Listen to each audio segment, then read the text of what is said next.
ఇలా మీరు mutton curry ఎప్పుడు చేసుకోకపోతే ఒక్కసారి ట్రై చేయండి, చాలా నచ్చుతుంది మీకు. ఇక్కడ మటన్ ఏమంటే నేను పసుపు, సాల్ట్, వాటర్ వేసి వార్చి పెట్టేసుకున్నాను అనమాట.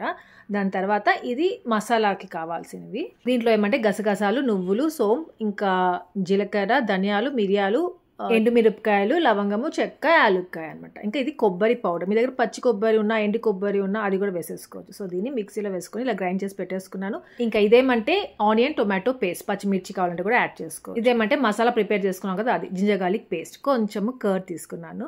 సో ఇవి అనమాట ఇంగ్రీడియంట్స్. ఇప్పుడు స్టార్ట్ చేసేద్దాం. ఒక కుక్కర్ తీసేసుకున్నాను, దీంట్లో ఆయిల్ వేసేసుకున్నాను, కొద్దిగా ఎక్కువ ఆయిలే వేసేసుకోండి. ఇంకా ఆనియన్ టొమాటో పేస్ట్ వేసేసుకున్నాను, దాంట్లోనే పసుపు, సాల్ట్, ఇంకా మసాలా పౌడర్ ఉంది కదా, సో అది కూడా యాడ్ చేసేసాను.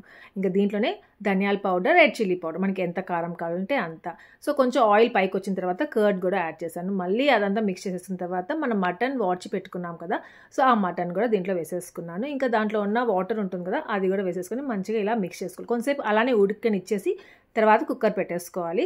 2 విజిల్స్ పెట్టుకున్నాను అంతే. అంటే ముందే నేను పెట్టుకున్నాను కదా, సో అందుకనేసి ఇప్పుడు 2 విజిల్స్ సరిపోయింది. సో అంతే, మటన్ కర్రీ అయితే ఎమ్మీగా ఉంటుంది. ట్రై చేయండి. కొత్తిమీరతో గార్నిష్ చేసుకోండి. దీనికి ఏమంటే టొమాటో రసం చేసుకోండి. మీకు నచ్చితే మాత్రం లైక్ చేయడం మర్చిపోవద్దు.